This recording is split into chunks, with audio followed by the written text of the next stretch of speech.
And now I'd like to invite the moderator of the next session.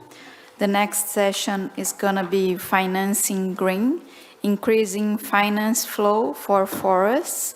And now I'd like to invite the moderator, Mr. Garo Batmanian from World Bank. He is Global Lead for Forest, Landscape, and Biodiversity.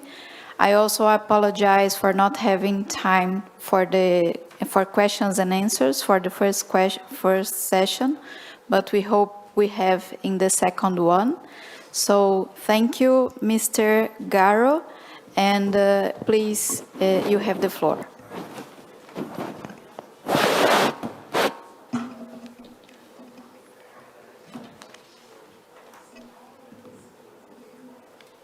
Just a second.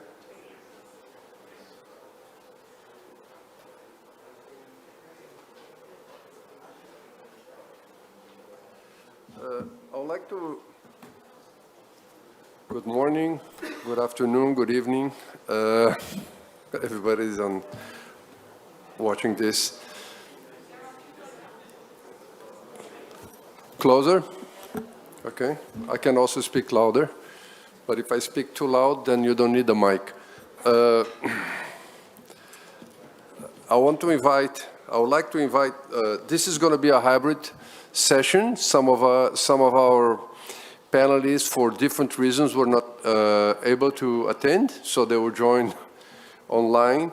But I want to invite here, so that I don't feel alone, and she doesn't stay there in the audience. I want to invite Martine Sobe, Head of Strategy, REDD+ and Multilaterals for UK International Forest Unit.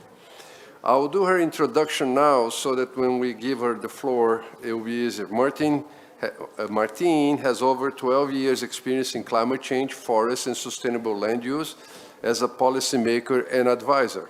She joined the UK Departments for Business, Energy and Industrial Strategy, for us known as BASE, in 2019, leading UK forest partnerships in the Amazon biome and the strategic direction of teams and programs in Colombia, Peru, and Brazil. In her role as head strategy for the UK's newly formed International Forest Unit, Martine is part of the senior management team responsible for spending strategy, that's what we want to hear, operation, delivery, and governance for the unit, which works to protect forests and the climate, biodiversity, and livelihood benefits associated with them.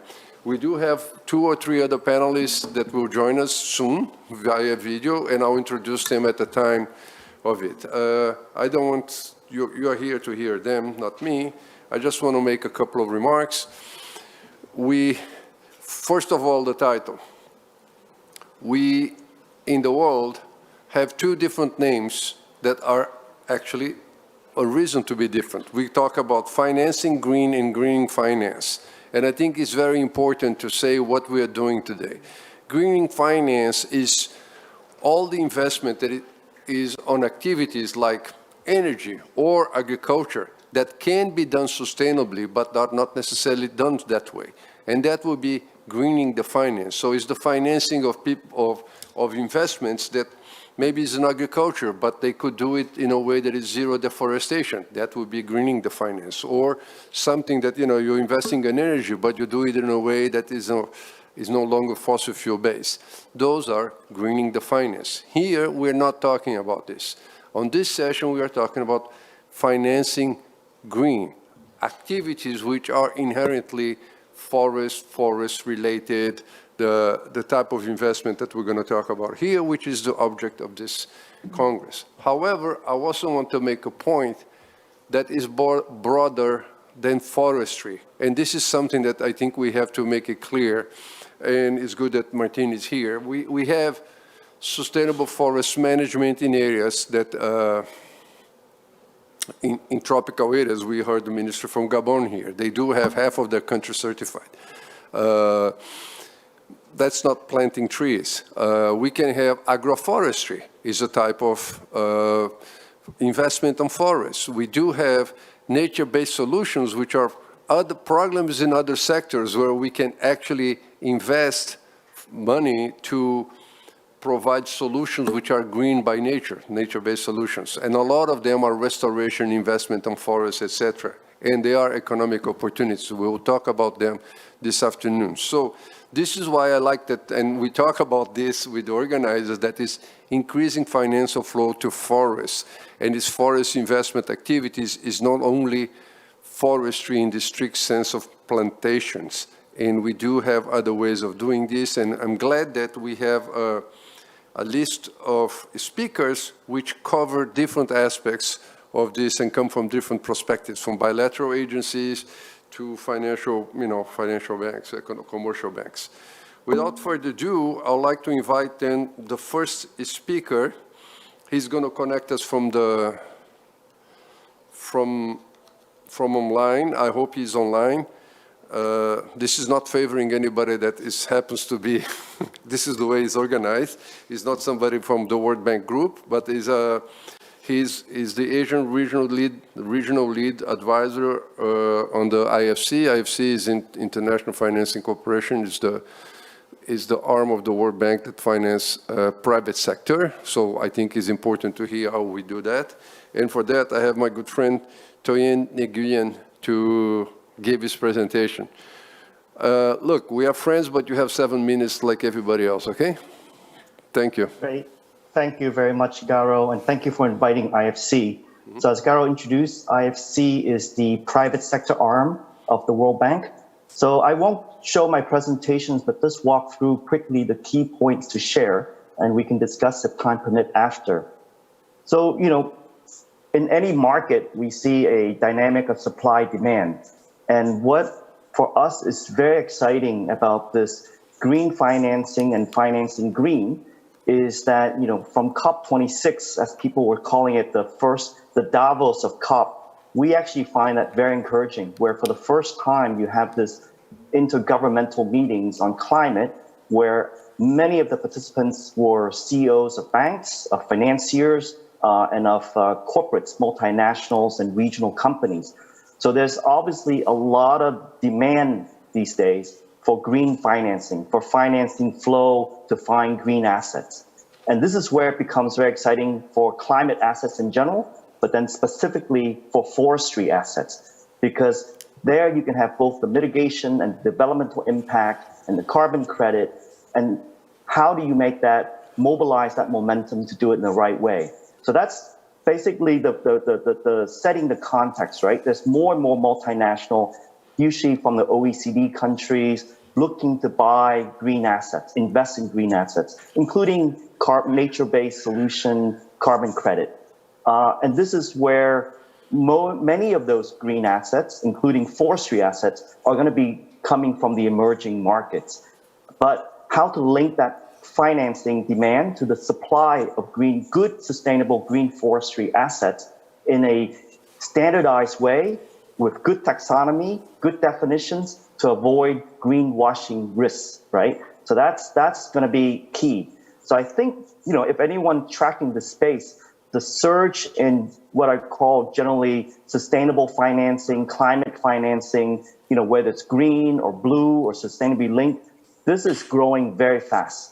On the other side, if you look at the availability of climate assets, including forestry, these are also developing, but the supply is more limited because doing them right takes a lot of standards on environment, social governance, so that the right financing can flow through. So this is where this ability to grow good, sustainable forestry assets across the value chain, not just primary forestry, but up to the processing and value-added segments. I think this is going to be the value of those assets are only increasing.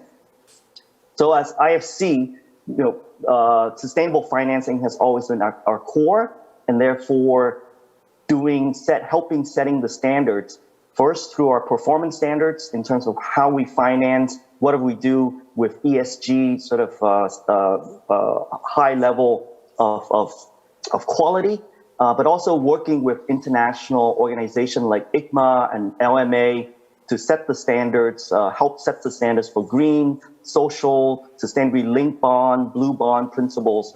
And I think this is going to be very key as basically the conduit, because if you have all this money from Western companies, whether it's for carbon credit or for investing in these type of climate assets, you're going to need to set very clear standards so that the flow can be traced to exactly the right type of assets. Because once you start get greenwashing, muddling the environment, the financing environment, you're going to then have a loss of investor confidence. So, taking one step back, forestry asset beyond the climate demand is extremely valuable now. There's 5,000 different products from wood. Demand for industrial wood is expected to triple in the next couple of decades. There's fiber deficits, especially in Asia, and more this need for buying good nature-based solution carbon credits that is associated with REDD+ assets.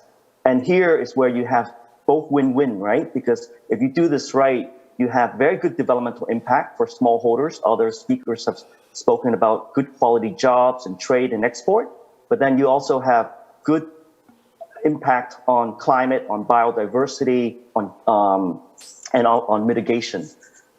So just again, I want to emphasize the setting the standards is where multilateral like World Bank, IFC, and working together with partners like GCF and others to really then help mobilize the private sector to bring financing into these forestry assets in a very meaningful way.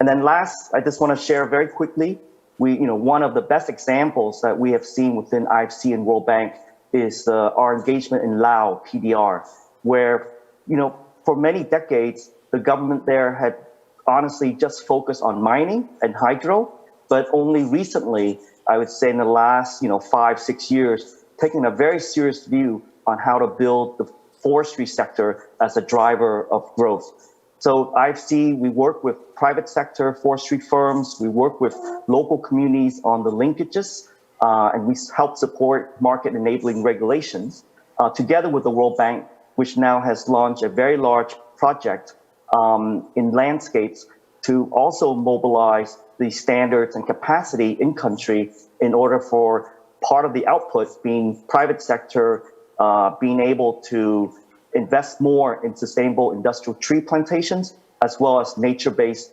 tourism. So I'll stop there, and thank you again for the organizer for inviting IFC to share our views. Thank you, Garo. Back to you. Thank you. Thank you, Tien. This was very good, and it was on time, so this is excellent.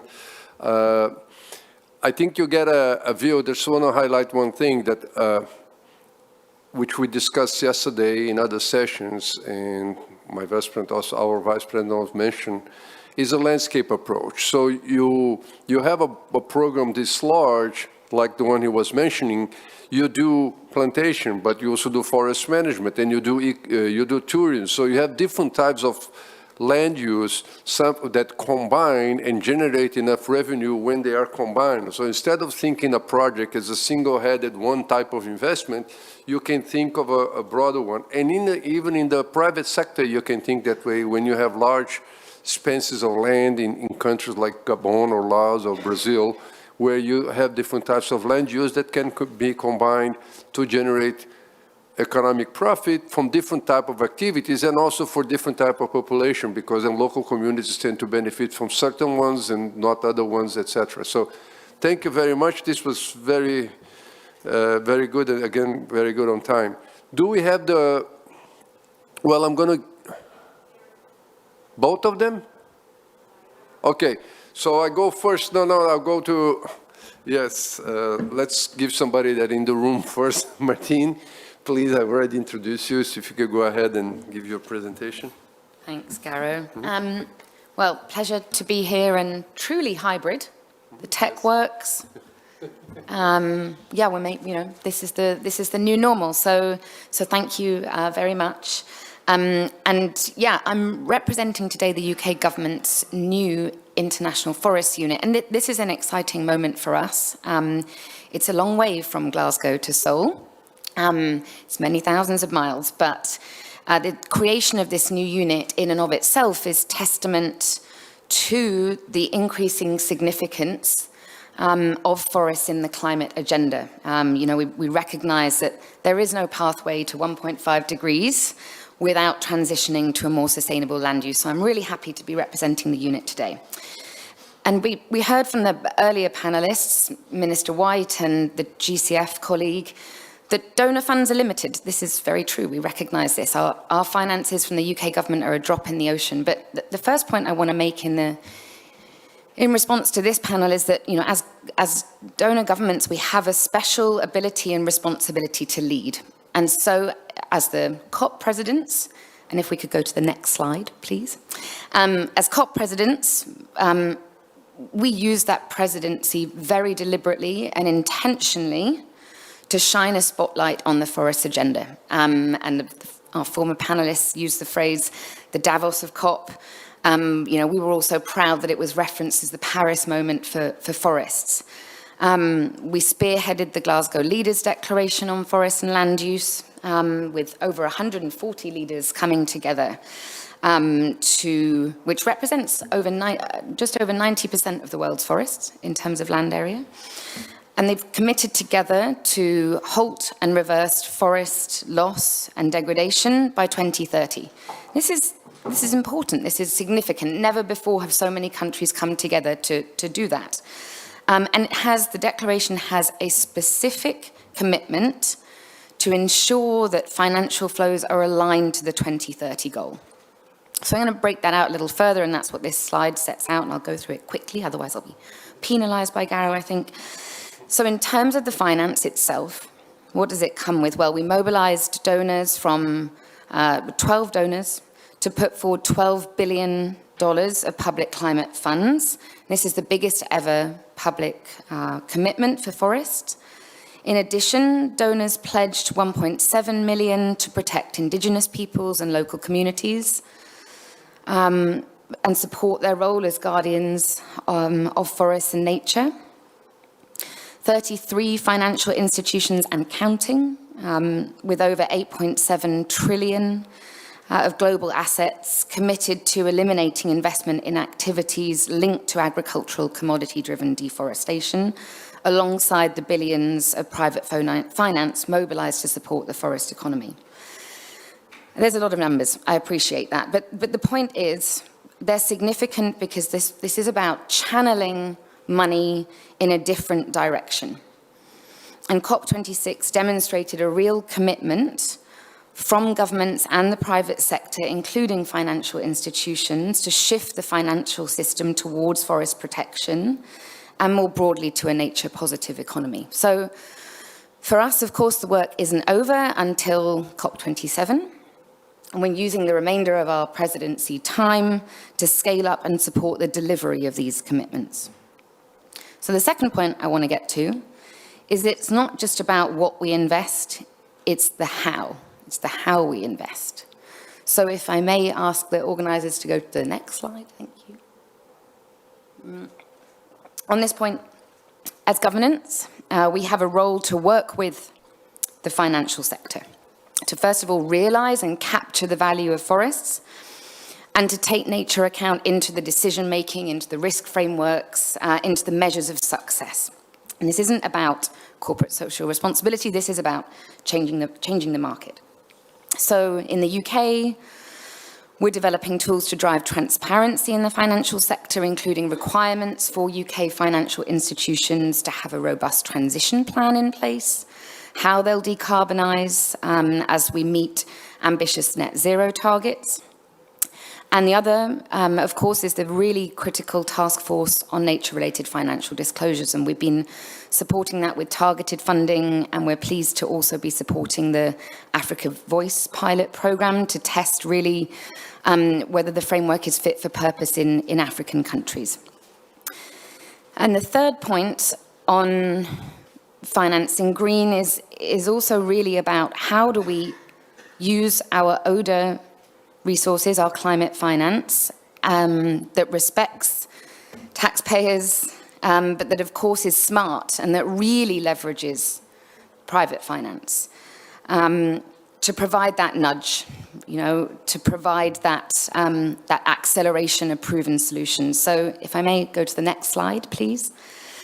We've committed as the UK government to doubling our climate finance, so £11.8 billion. I'm not actually sure what the moment is at dollars. It's about $13 billion, I think, with at least £3 billion of that towards nature goals, and at least half of that to forests. And exactly to Garo's point earlier, what we aim to do is to stack in our interventions across a broad spectrum of entry points into jurisdictional approaches. So we don't just take a project-specific lens in any place. We make sure that they add up to more than the sum of those individual parts.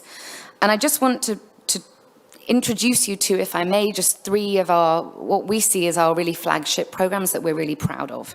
One of those here on the screen is Partnerships for Forests. And this is all about building partnerships between the private sector, public sector and communities by incubating innovative forest-friendly business models in Central, East and West Africa and Southeast Asia and Latin America. It's mobilised over £400 million of private investment and helped to put 2.9 hectares of land under sustainable management practices. And in Pará state, which is one of the worst deforestation hotspots in Brazil, where I was a few weeks ago, the program, for example, is providing smallholder farmers who struggle to access seasonal labor costs. This is really a massive barrier, and other panelists I know are very aware of this. But this is one of the areas, for example, where Partnerships for Forests is working. Another program I want to just introduce you to is mobilizing finance for forests. This was introduced last year, and we're really proud of this one. This is a first for us. It's our first blended finance program. And this is a really, really critical role for governance and for donors to be really leveraging our concessional finance. I won't go through all the details, but £150 million program to increase private sector investment in activities to combat deforestation, and happy to talk more about this offline. And the third and final piece is the LEAF Coalition. So, as many of you will know, this was launched this time last year, just over a year ago. And it provides finance to tropical and subtropical countries that successfully reduce emissions from deforestation and degradation. And private finance will be provided only by companies already committed to deep emission cuts in their own supply chains. And last year at COP, the coalition was able to mobilize already very quickly $1 billion in financing. So we're excited by this early progress of LEAF, but this is just the start. And significantly greater finance flows are needed to enable us to meet that Glasgow declaration. And I'll stop there. I hope I was in your time limit, Garo. Back to you. You went a little bit over, but we don't count. Thank you. I think this is a very good point, and I just want to bring back a point made earlier and now again. The jurisdiction approach is very important, and the jurisdiction approach can help us also bring REDD credits and REDD plus money, carbon credits, etc. However, the work inside the jurisdiction, there is a place for the private sector to work. The entire jurisdiction is occupied by someone that has a land use. So when we're talking about that, and somebody manages in democratic countries, most of that land is in some private hands, and they have to be managed properly. So the jurisdiction approach comes with the framework on how to use the land, policies and programs, and that's what we are working on.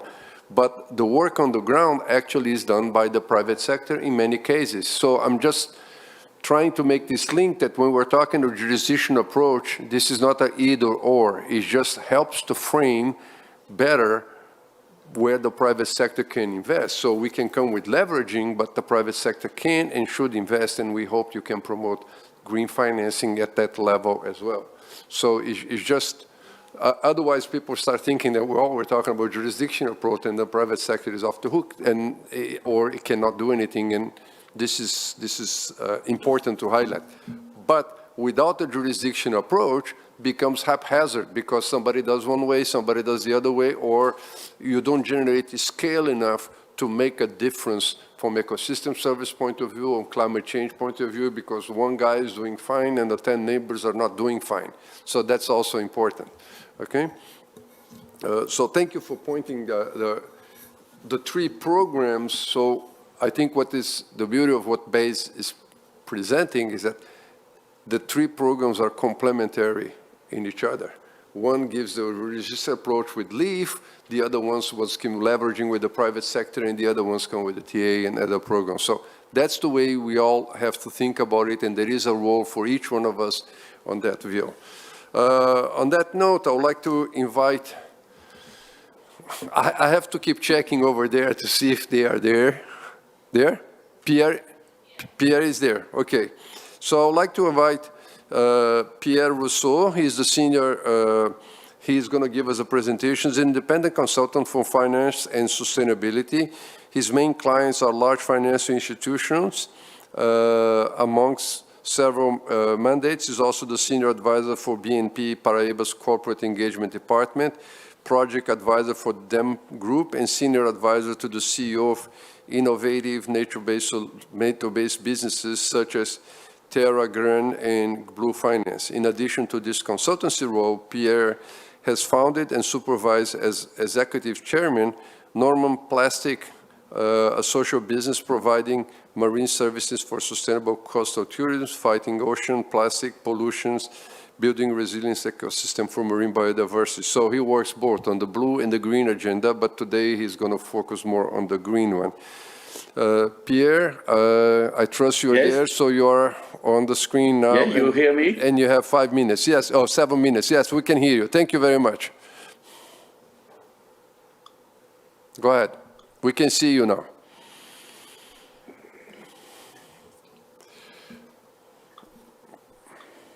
Okay, I hope you can also see the slides that I would present. We do. Thank you.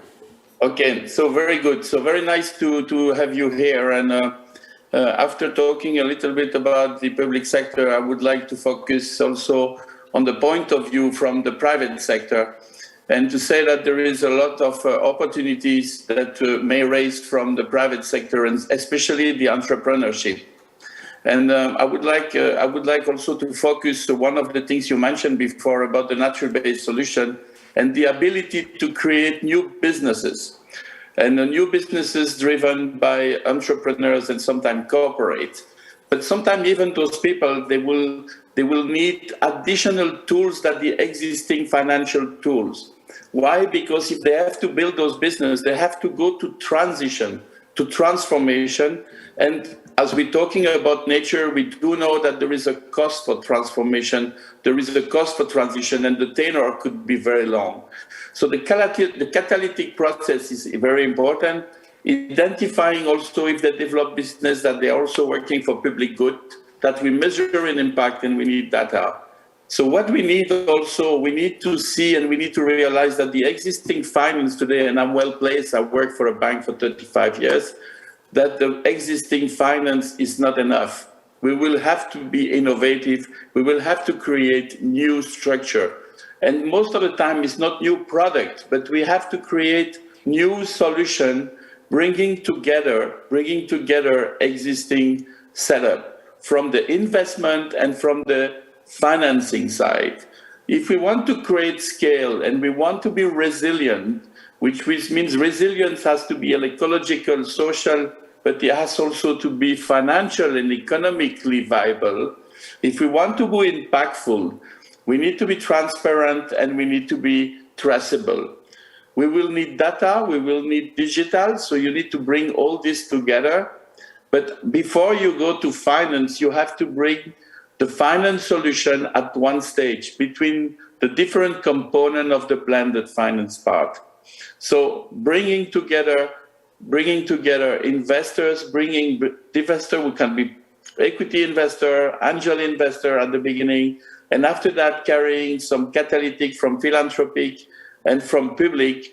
And then after that, when you have business, you create a mechanism where we can follow to the next step, which will bring equity and debt. So you need for that, and if you need to go to the transition, you need also to take into value the externalities. So carbon is probably one of them. We talk about offsetting carbon, but I do believe that we need also to take the idea that we can use carbon as a guarantor to develop business. Why we need to sell something which will have a high value if we can keep an asset, carbon as an asset, that we can keep in order to finance new projects. So we need to be quite innovative in solution. And for that, it's true, you mentioned it, we need guidance and we need empowerment and we need some frame. Legal and documentation is also a challenge that we need to address. The documentation sometimes can be a killer for many projects. I would like to present to you one project that I'm working on, which is the Terra Green project in South Africa. This is an entrepreneurship, starting and putting in place this process. And I think we have here a good example where we can put agroforestry, as you mentioned before. We can bring the forest and keep the forest and rebuild and restore the forest and build around that permaculture and agroforestry. So here we're talking about planting 200 million plants, including crops and fruit, but also integrating bamboo into it around 40% in order to generate the economical value of restoring all this forest. Another thing that I find interesting here in the innovation is to use the carbon as an asset in order to find concessional loan to finance, instead to sell the carbon credit offset. On the other side is about integrating the communities. So the communities will be the shareholder, the woman will be empowered. And then after that, you have to create and you have to integrate the entire process by creating an economical value out of your natural infrastructure that you're building. And of course, you need to bring all people together. Their territoriality is very important. I just show you here of financingly, we need to put together everything. So we start with an entrepreneurship with promoters and angel investor. Then after that, you need to create the catalytic process, maybe through a foundation, through a trust, through different instruments, where you will bring together the public good and the civil society into the process. Then after that, you need to create and secure. If you want this to be economic, you need to integrate the economy, both with the corporates and the investor. And then after that, you have to create their different channel. But what will help you to do that is because you will generate here 20 million tons carbon every year that you can capitalize, and you can use this as a guarantor, as an asset that will help you to move from one type of investor to another type of investor. So this is the kind of innovation where we need to build a collective finance with a catalytic process. Of course, you need clear governance and you need full transparency for this type of things. This is to explain to you that there is one thing that we need to start also, in addition of the existing financing tools, to rethink the model and change behavior. Because if we want to do that, this is to do everything that finance is not doing today. It's not to be project-driven, like you mentioned before. It's to be collaborative. It's to be landscape. It's to be innovative in solution, not innovative in product. It's also to think about scenarios. We are thinking too much from the past. We need to think from the future. This is what TCFD is doing. We need to start and anticipate the future. We need to measure the impact, so we need data. We need also to change of mindset in terms of short-term thinking and long-term thinking. And finally, we need to be fully transparent. Everything is about three things. It's about reallocating capital. It's about bringing digital and data. And it's about creating partnership, because like the previous person said from IFC, everything is about to avoid one thing, is the greenwashing. But we can incorporate entrepreneurs, we can incorporate corporates, we can incorporate investors which are looking for profit. And I will not say profit, I prefer to call it performance. Why? Because the criteria on evaluating the performance of a company may change as we are moving in the future. Thank you. Thank you, Pierre. This was very interesting. As you saw, as an example, he raised $2 billion for one project, and most of it, if not all of it, from the private, different type of private sources. So it can be done if we plan properly, and I'm glad we brought it here. So I think you saw today 3 different presentations with different aspects of it, which they complement each other, and I think this is very good. I want to open up for questions from the audience. I have a lot of questions, but I'm the guy that asks a lot of questions all the time. People know me. But I want to open up for you guys to have an opportunity of asking questions. Everybody shy? No questions? Okay. So, oh, I should have said that we had 4 people to speak, but one of the speakers were not able to connect, so we have a little bit more time. So that's what we can have. I hope we can make a more of an interactive section. So also, if the panelists want to ask a question to the other panelists, please welcome to do so. But I'll start with a question to Martin. How much a role should the government, we're talking about private sector investment and the need, if you look at the Biodiversity Convention, they say we need $200 billion a year of investment, new investment. How much of a role should governments play in catalyzing increased investment in sustainable land use and forest management? Is there more that could be done from a donor country and the forest country perspective, from both sides? Well, I mean, the answer is yes, on the donor side, always. I mean, I think Pierre put it nicely as well. I mean, this idea of collective finance, we need all the parties to come to the table, right, in this transition. So whether it's governments or development finance institutions, civil society, communities on the ground, it's still a risky sector, and the revenue streams are less well established than many other sectors, and projects are typically smaller and harder to exit. There's lots of evidence, and this has been, I agree with Pierre, we want to use a different lexicon to the past, but we're still stuck with some of these problems. And so, as in the role of donor governments, what do we need to do? Okay, well, we have to be better at using our blended finance. That's really key. That helps to overcome inefficiencies in forests and land use and the food system as well. Lots of those inefficiencies are still, I think, problematic. It has the potential to mitigate those risks and enhance returns for private investors.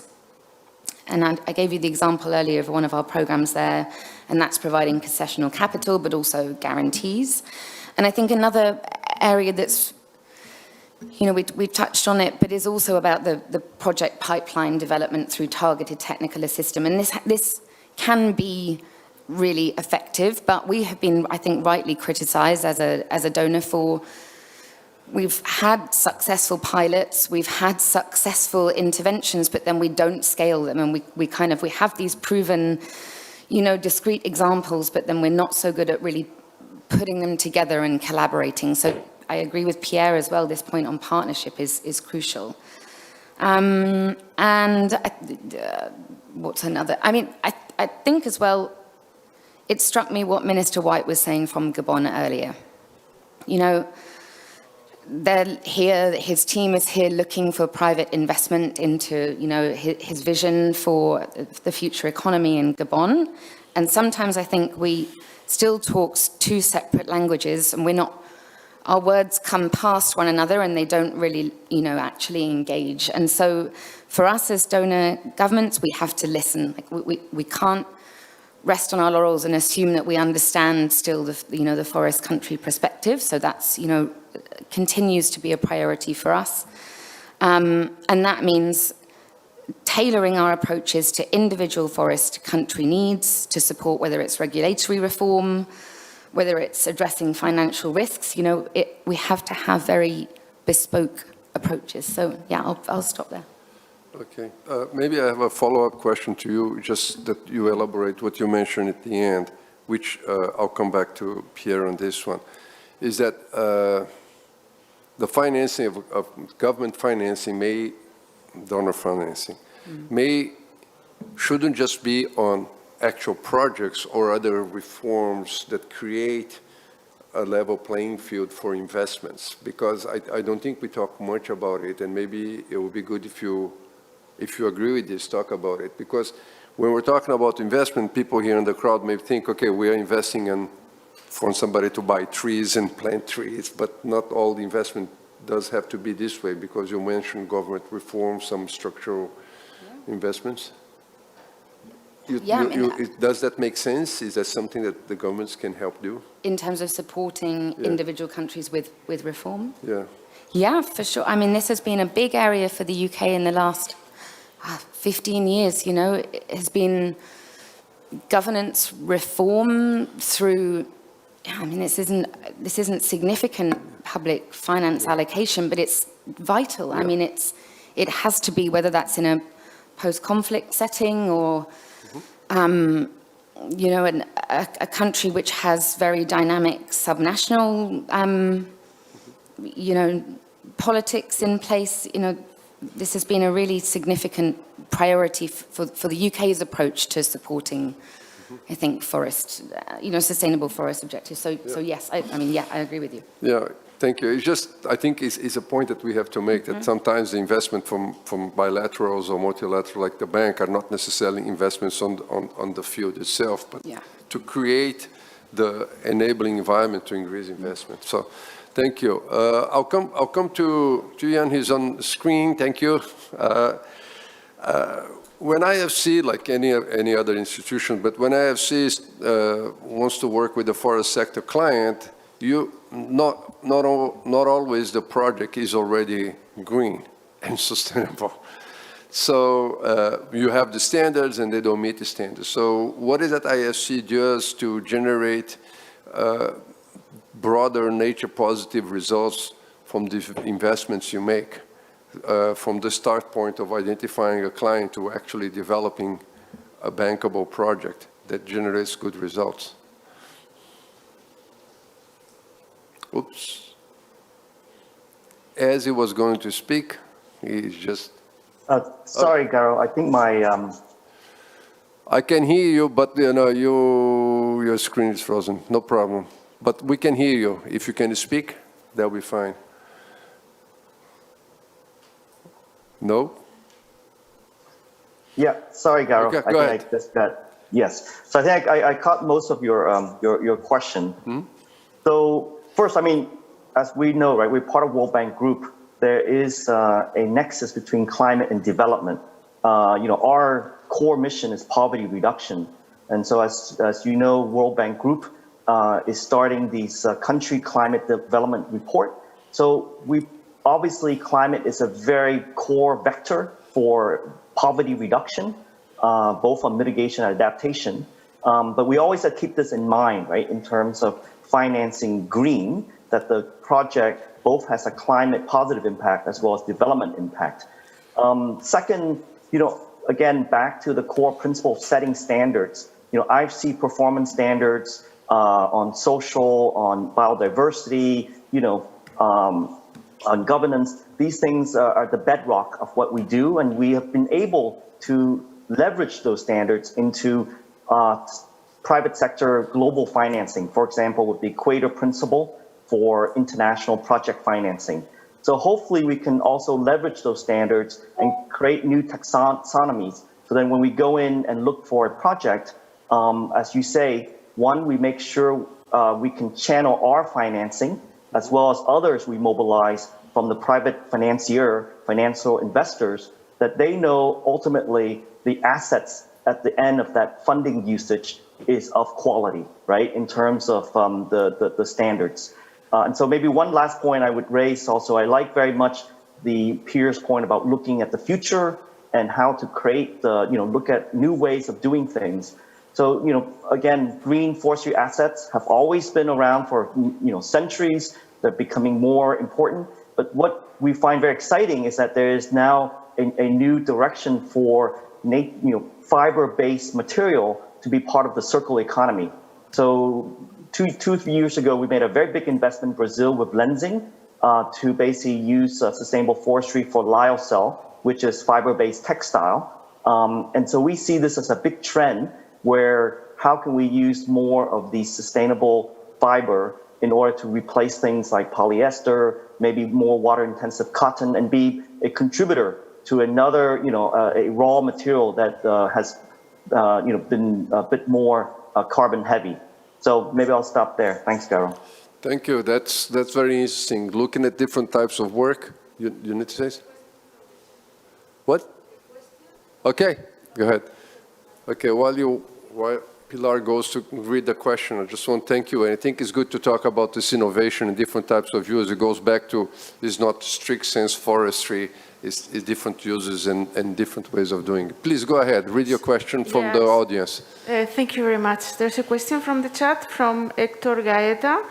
That is, which tool would you consider to be the most difficult to develop in a project of this type and why? I think it goes for all the speakers. Okay, actually that's a good, let's start with Pierre because that's a good question for Pierre. He presented the project and so what was the most difficult challenge you had to put that project together and get the financing for it? Okay. I think probably we can ask this to the CEO of the project who is in the room, and he's losing and he's making gray hair. But I will take it on a finance point of view, and because there is a lot of the project itself, you have a lot of issues by building up the project. But I will focus on the finance side because we're talking about finance here. The first things in finance, first. It's the lack of knowledge of the investor. We still have to educate investor for the natural infrastructure or for considering nature as an infrastructure. And we need to educate. The people are still not considering, it's amazing as we consider building and bridges as an infrastructure. And when we talk about a forest, a lake, or a natural infrastructure, the people do not recognize that it can generate as much as revenues as an asset that the human being is building. So that's the first thing. We need to continue, and this is a role here for the government, and there is a role here for the regulators to put this. The first things I will say is that regulators in majority are focusing on the risk and not on the opportunities. So in the short term, we need to rebalance. I don't say we don't have to follow the risk. I have managing risk in my life for 30 years, but what we have to do, we have to rebalance and show more opportunities, show more projects to develop, and we need to incentivize those projects to be developed. Today, we look too much at the risk and not enough at opportunities of redevelopment. The world is not linear anymore. The world is a world where we have to disinvest and reinvest. We have to disinvest for fossil fuel, and we have to reinvest in nature. That's it. That's what we have to do if we want to solve climate, biodiversity, and social inclusion. So this is why we need first this. The second, another big challenge, and there is a long list of challenges, and I think we can spend a lot of time, is the legal documentation. A minimum, a small project of a natural infrastructure bonds that I have made recently, 1,280 pages of documentation. How can I replicate that? What is the cost of transaction? So we need to create infrastructure regulators and government need to create platform for simplifying this type of development. If we want to put people collectively, public and private and philanthropists, in order to move forward, we need to do that. And the third big ones, there are many others, but I think for the sake of time, I will third. We are lacking of catalytic funding. And people who have to play catalytic funding, maybe from the philanthropists, we need more philanthropists to be focused on that area, on climate and forest and natural infrastructure. And we need more DFIs and MDBs to work on this. I know that there is a lot done. We have heard about what IFC is doing, but there is a need of more capital for catalytic funding. We can make concessional loans guaranteed by carbon capture generation, and we can get refunding for the business that we can develop. We can create new models. We can create new models of creating this catalytic funding. It's not only grants which is wasted. Most of the time, it could be mechanism of loans, mechanism of financing that we can put in place, and there is not enough such kind of process today. That's the main challenge, I will say, that we are facing today. And if we can accelerate that, I do believe that we can probably create more scalable projects. One of the things also mentioned is that the lack of large project. We have too much small project, and because the projects are small, we need to aggregate them to interest the investor, which is complexifying everything and creating a transaction cost, which is very high. Yeah. Thank you. Totally agree. How about from Bayside, from the donor country side? What are, the bigger challenges? I think what Pierre said kind of universal, but is there anything specific from government side? I mean, I think I agree with Pierre on the catalytic funding. I mean, last year felt like a watershed moment. We saw at COP, financial leaders and CFOs talking without minutes, and this was really significant. But I think the philanthropic sector is still perhaps a little slow into this sector, so I think there's more work there. And I think there's another issue and I'm actually interested with Pierre's program, this project in South Africa. There's a lot of opportunity in terms of the non-timber forest products, but there are a lot of small projects around the world in the different forest biomes, but how do you get access to market for those? And that depends also on investments in the other critical components of infrastructure and the enabling conditions, which we touched on earlier. And I mean, Pierre, it'd be interesting to understand how you've addressed that in Terra Green. But this for us is a really big barrier, and that means that you can't just work in the silos. It's not, for us as a donor, yes, my team and my division is focused on forest and land use, but we also need to work in a complementary way with the other sectors.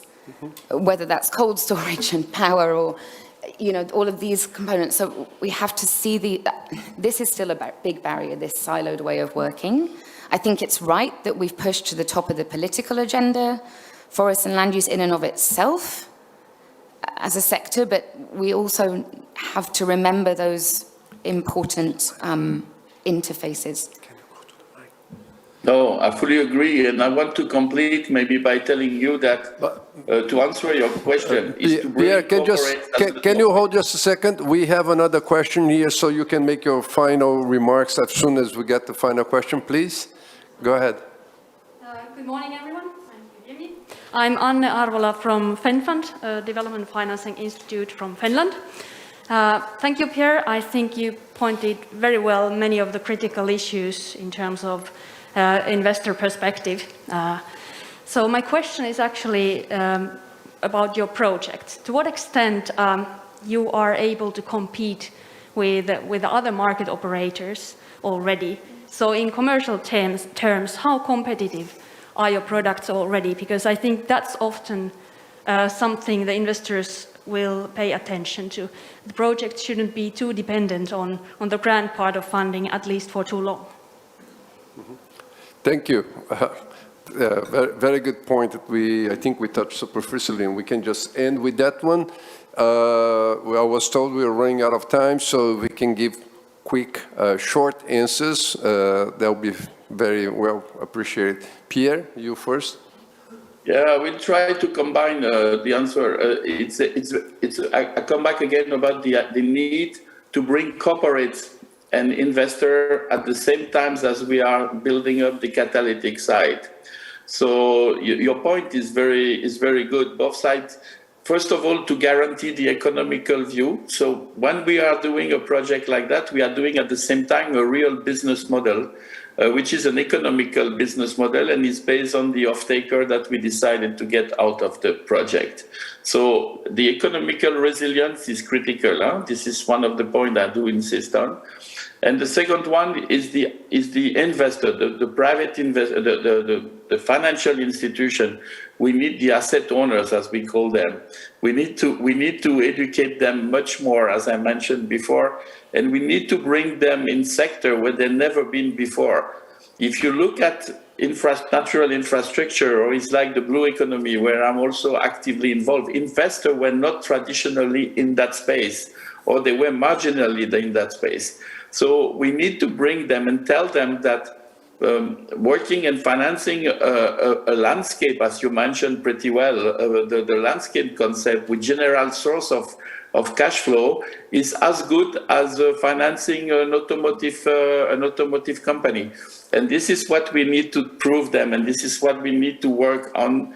And we need to bring them not when the public funding is done, but when we are building the project at the same time as we are doing the catalytic, we need to bring the investor that will take the relay of the catalytic. Thank you. You have your final word before I wrap up, if you wanted to, or nope? No, I don't have more to add, but I'd be very happy to talk with people in the room, and yeah, it's been I'm going to wrap up by trying to answer your question as well, because one of the things we do in the landscape approach is important, is that, and Martin mentioned from the other angle, that we have to look at the other sectors. So when we are using a landscape approach, we also have to look whether this is a profitable enterprise that can be a profitable compared with the other enterprises you can do in the area. If I can make a forest project 8% profit return, but then agriculture makes a 20% forest return, it's not going to help. But maybe the 20% may be subsidized by the government. So you have to look at these other things. That's where there is a combination between what organizations like the World Bank or BASE, or UK-based government, or can work together with IFC, with people like Pierre, to develop packages that in the beginning, we need the grant money, but has to be designed in a way that the grant money is almost like for first loss because it's a pilot, but we have to plan it from the beginning. And I think the example for Pierre is that he started a pilot and he was able to scale up. I think the challenge we are having is that we start as a pilot and think that it's going to replicate itself. And the pilot maybe work under certain conditions, and we are not working to get those conditions. We have to work more on creating those conditions outside the project so that the projects can be naturally replicated. I have an example of a project in Mexico. They are doing very well, but then the next community tried to do this with a commercial loan, and then the commercial banks did not give them a loan, although it was profitable, because they didn't have collateral, they don't have all these other things that, you know, the bank rules at the time did not allow them to have. So it's something we have to do collegially, in an integrated way, but we also have to look at different types of land use and calculate the offsets. But I hope you had a very good session today. Natalia is standing at the podium, and if I don't shut up now, we're going to have a problem. So thank you, everyone. Thank you, Tien and Pierre. Very good. Your participation, same for Martin, and I hope you liked the session. Thank you very much, and we're breaking for lunch. Great. Thank you very much, everyone. Thank you all the panelists, the audience, and the moderator. It was really good. Just a quick information about how to have food. If you go straight down to the shopping center, you can find food to buy, okay? We will be back before 1:45 p.m. when we will start the afternoon session. So see you soon. Thank you very much.